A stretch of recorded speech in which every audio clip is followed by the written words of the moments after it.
I love you, Akao. I love you, Akao. I love you, Akao. I love you, Akao. নাই থাকবে কন্ত বাবা বর্তমান যুগের নারী স্বামীর আইটে বস্তু খায় নাকি খায় কয় বেশি ভাব নেন না তো মাগুর মাছের ঝোল দেখি বারে বারে ভাত খান কালকে ভাত ছাড়েন নাই হাঁসের গোস্ত খেয়া আজকে আরো ভাত তার বাবা দেখে বাবা কত নারী আছে আমরা ওয়াশ করি বাড়ি গেছ বাড়ি থেকে বিড়ি বাইকটি নিয়ে স্কুল যাই খালি কাল বিড়ি দেবো একটা মহিলা গুরু মারিলে করে দাঁড়িয়ে আমার এই গ্রামে হবি না হিরে একে সামনে যে ডিট ব্রেক খাসাও করে মারি গেলাম দেহ গেল আমার এই গ্রামে কাঁচো নানি হয় কাঁচো ভাবি হয় কাঁচো যেটাই হয় বিভিন্ন সম্বন্ধ লাইন ধরছে দেহ গেল সবগুলি বিধুয়ে মানুষ আল্লাহ এবং ভাবি তো বিধুয়ে মানুষ এম করে সাজছেন বেড়া তোমাকে দেহে কাই তো আলে মানুষ সেই খারাপ জানেন আমরা ভিডিও থেকে আমার শখ নাই কয় কি বাবা একে লিবিস্টি ফিবিস্টি আরো কত তিস্টি ওট পালি ঠোল পালি আরো কত পালি হাটে তো আমেরিকার হাড্ডি কাশে তো অস্ট্রেলিয়ার কাশ তুই মৌলানা হ মৌলবি হ হাফেজ হ কারি হ রাস্তা দিয়ে গেলে একদল নারী রাস্তা ছাড়ি দেয় না আসে না আল্লাহ কি সাধন ভাবি তোমার জান কোটে গো তোমার দেহেই কাই তো বিধুবে মানুষ আল্লাহ একে ফেনার লাভলি মিউজিক পাউডার ড্রিং ফলবা ফ্যান লাগিয়ে দিচ্ছে শোক কেনা কাজ সঙ্গে কাইড়ে কেটা গেল এরকম ঠিক না বেটি মা বলে না রসুল বলেছে ফাতেমা আমার আলী যখন বাড়ি দিকে আসবে মা আলীর কাছে এমন ভাবে সাজবি মা আমার আলী যখন খুশি হয়ে যাবে মা আমি রসুল্লাহ খুশি হয়ে যাবো সেরকম সুবহানাল্লাহ বর্তমান যুগের নারী স্বামীর কাছে সাজে না স্বামীর কাছে ভালো বস্তু পড়ে না স্বামী যা আনি দেয় ওই সেন্টের রজনীগন্ধার সেনের সেনা স্বামী পায় না পাশের গ্রামে সব যুবকরা পায় যেরকম ঠিক না বিডি আল্লাহ আমাকে ভাবি তোমার জান করে তা কবেন তো গ্রুপটা জানেন না আজকে আমার বন্ধন ছাড় আসবে কি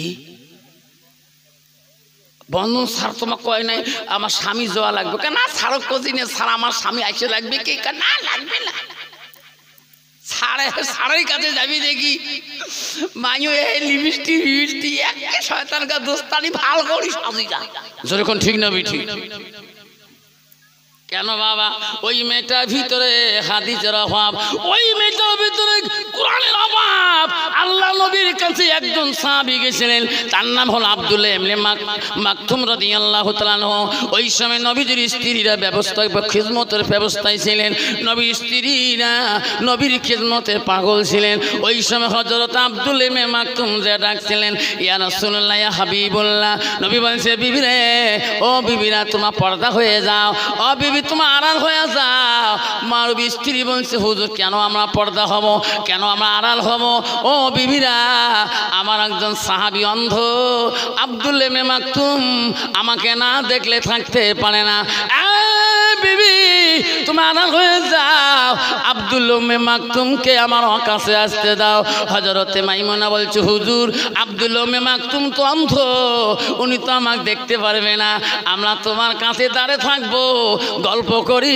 চলে যাবে নবী বলছে আমার মাইমুনা নেই আমার বিবিরা আব্দুল্লাহ ইবনে মাকতুম অন্ধ হতে পারে তোরা বিবিরা তো অন্ধ না তোরা তো দেখতে পারো যেরকম ঠিক না ঠিক কন্ত বাবা বর্তমান যুগের নারী অন্ধ চুড়িয়ালা আসে না তোমাতে ফেরিয়ালা আসে ইস বাপরে বাপ পালে ফেরিয়ালা গিলি খাবার চায় এমন দোকান ধরি বেড়া সাইকেলের মধ্যে ঝুমঝুমে চুড়ি যেই কয় একবার চুড়ি দোকানে কে ভাবি তোমার তি আসবে না কে চুড়ি জানে একজন ভিড় ফেলেন তার 7 জন গত সপ্তাহে আমার 12 খান চুড়ি হারাইছি তার নেয়া বউ যে খাড়া হয়েছে তার শ্বশুর কইছে বউ কি তোমার আক্কেল নাই বাড়ে তোমার নতুন বউ আসবে 3 দিন হোক তোমরা ভরি গেছেন কি আগের বউ 5-6 সরকে মা হয়েছে এমনাগুলি পুনে হয়েছে এমনাগুলি যাও তোমরা আমার বংশের খবর জানেন এই চুড়িয়াল আমার কি হয় ইয়ার বাড়ি নে সেই ওই যে নিশিগঞ্জ 7.5 মাইল কেমন মার কুচবিহার দৃশ্য কম গোষ্ঠী আছে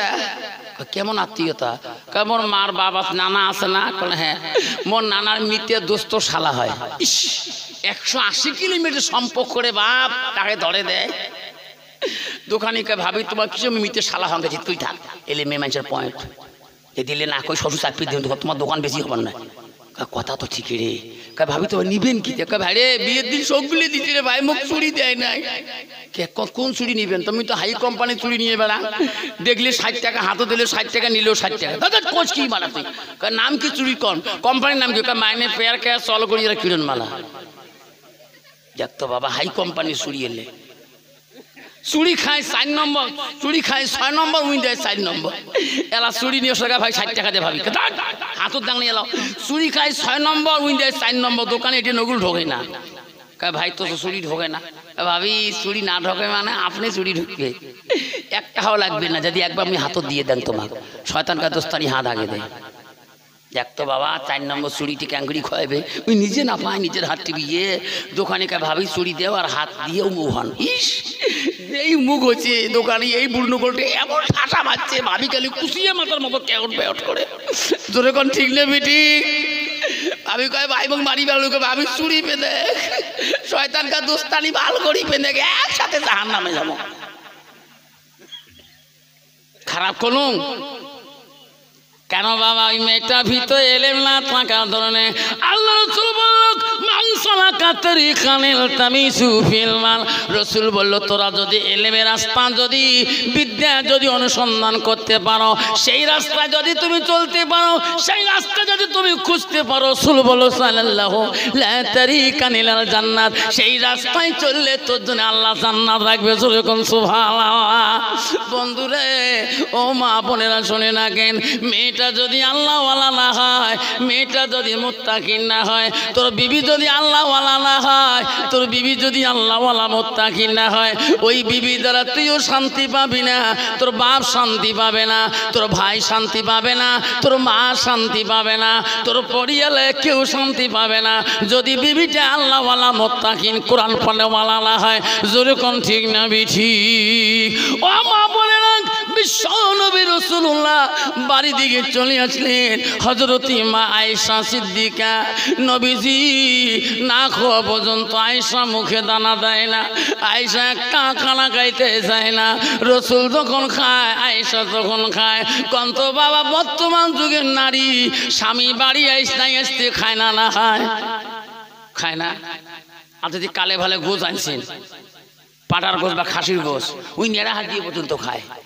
হুজুর কেন করি যারা একটু কষান ধুমে বিড়িয়ে ওই দেখবেন ঝোলে মেখে ছোয়াকে মানেরা হাত থেকে জিত করি থাক, টেস্ট দেখ টেস্ট মাইটিতে মস্তি করে ফেলা লোকে জিত করি থাক। যেরকম ঠিক না ঠিক? মা বোনেরা কেন বাউ হাত দিয়ে মেয়ে মানুষও খায়? যেরকম ঠিক না ঠিক? ওই মেয়েটা যদি কোরআন পড়া জানতো বাবা, নেড়া হাতটা ব্যবহার করতো না। আমি মক্তবে গেছিলাম, আমি মাদ্রাসায় গেছিলাম, আমার হুজুর বলছে বাউ হাতে কোনো খোয়া যাবে না। ওই মেয়েটা ডাইন হাতে পান করতো। ওই নিজের বাচ্চাগুলো জেলে আসে পড়িয়ালে তার মেয়ে ছেলেগুলো ভাবতো রে মা বাউ হাত দিয়ে কোনোদিন খায় নাই, আমারও খোয়া যাবে না, আমিও ডাইন হাত ব্যবহার করব। জোরে কোন ঠিক না ঠিক? মা বোনেরা আম্মা শুনে রাখো, মা নবীজি না ঘুমে পর্যন্ত আয়েশার ঘুমে চোখ কি ঘুমাইছে না, আয়েশা ঘুমায় না, রাসূলুল্লাহ ঘুম আসবে আয়েশা তারপরে ঘুমাইবে।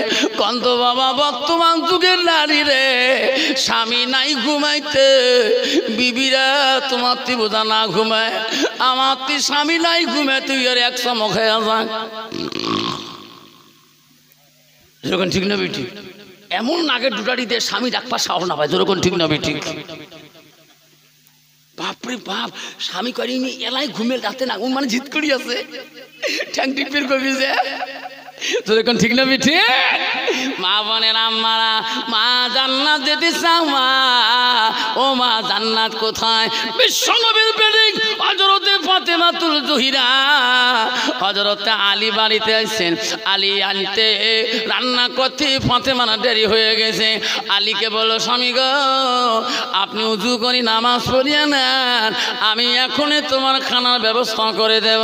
হযরতে ফাতেমাতুল জোহরা বহুত কষ্টর পরে রুটি গুলা কোয়া করি করে রান্না করতে করতে হযরত আলীর ঘুমের ভাও এসে গেছে রে। ফাতেমা বলছে স্বামী আপনি ঘুমিয়ে যাও, আমি রান্না করি তোমাকে খাওয়াবো। হযরত ফাতেমা 2 দিন থেকে কোনো খায় নাই, একটা দানা মুখে ছিল না, পেটে দানা নাই গো। ফাতেমা বড় ক্লান্ত গো, রুটিগুলো কোয়া করতে রুটি বানাইতে বানাইতে ফাতেমা এত কষ্ট করে রুটিগুলো বানাইতেছে। হযরত আলী বিছনার তাকি দেখে রে আমার বিবি এত কষ্ট রে, তবু কোনোদিন ফাতেমা কষ্ট বলে অনুতাপ করে না। আলীর ঘুম এসে গেছে, ফাতেমা রুটি বানায় সবজি বানায় আলী দরবারে ঘরে বিছনার কাছে নিয়ে গেছে। দেখে রে আলী এত ঘুম।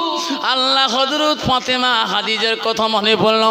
আল্লাহ আমার আব্বাজন বলে গেছে মা স্বামী যদি আরাম করে মা, স্বামীর কথায় মা তোর কথা স্বামীর ঘুমটা হারাম করিস না মা। মা স্বামী যদি কষ্ট পায় মা তোর ইবাদত আল্লাহ কবুল করবে না মা। মা স্বামী হারাম করিস না, আরাম থাকে মা। আমার স্বামী তো আরাম করতেছে, আমি যদি ডাকে দে স্বামী আমার কষ্ট পাবে রে, হারাম হয়ে যাবে, আমি রান্না করতে তো দেরি হয়ে গেছে। মা বলে না হযরত ফাতেমা কেমন করে আলীকে ডাকায়, কেমন করে ঘুমান্ত স্বামীকে ডাকাইতে হয়। বর্তমান যুগের নারী গো স্বামী ডাক্তার পায় না গো, ঘুমের মধ্যে যে আন্ধারে পান্ধারে ঘুরতে আছে না নাই। পাশাড়ি যদি আন্না বেড়া করে দেরি হয়ে দুইবার ডাক ডাকা গতি না শোনে মারা যে সুপড়ি দিচ্ছ মাল্লুরে ভাত পাশাড়ি খাবি না হবে সেরকম ঠিক না ঠিক। মা বোনেরা হযরতে ফাতেমা ডান বাম মাথার দিকে যায়, একবার শীতেনের দিকে যায়। আমার স্বামী এত আরাম করছে রে বাবলা, এত কষ্ট শরীর সারাদিন ক্লান্ত করে, এই স্বামী যদি আমি জোরে ডাকাই আমার স্বামী না কষ্ট পাবে রে বাবলা। আমার আব্বা বলছে মা গো আমার আলী যাতে মা কষ্ট না পায় রে মা। হযরত ফাতেমা একবার শীতেনের দিকে যায়, একবার পথেনের দিকে যায়, কেমন করি ঘুমন্ত স্বামীটাকে ডাকা খায়। মা বলে না শোনো গো ফাতেমা কেমন করে ডাকছিলেন। আস্তে আস্তে ফাতেমা আলীর